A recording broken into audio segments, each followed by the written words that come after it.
Bonjour mon ami. Comment peux-tu expérimenter ce repos et cette bénédiction de Dieu lorsqu'il s'agit de faire des tâches que tu n'aimes pas? Permets-moi de te donner un exemple personnel. Comme vous le savez, je suis papa d'une magnifique petite fille. Mais je dois avouer que lorsqu'elle avait commencé à pleurer à 3 heures du matin et que je devais me lever pour aller la changer et lui donner un biberon, je peux t'assurer que mon corps n'avait pas du tout envie de le faire.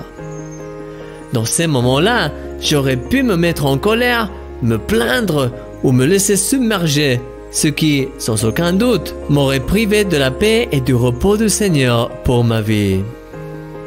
Cependant, dans ces moments-là, j'ai toujours pris la décision d'être reconnaissant envers Dieu. Au lieu de me mettre en colère, j'essayais de profiter de ces moments. Je savais qu'ils ne dureraient pas trop longtemps et je tenais de tout faire de la meilleure façon possible, comme si je le faisais pour Dieu lui-même. C'est précisément la clé que la Bible nous donne. Tout ce que vous faites, faites-le de bon cœur comme pour le Seigneur et non pour les hommes. Colossiens chapitre 3, verset 23. Lorsque nous avons cette attitude dans notre cœur, même la pire des tâches devient une opportunité de prier, de bénir les autres et de rendre gloire à Dieu. Oui, le repos te permet de voir les choses comme Dieu les voit et d'agir comme il veut que tu agisses. Mon ami, profite de cette journée pour accomplir chaque détail que tu as à faire comme si tu le faisais pour Dieu.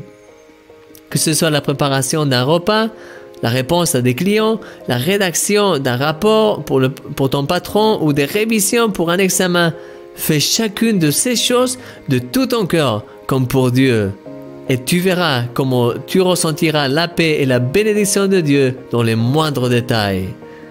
Mon ami, je te porte dans mon cœur. Tu es un miracle. Et moi, je suis ton ami, Christian Mich.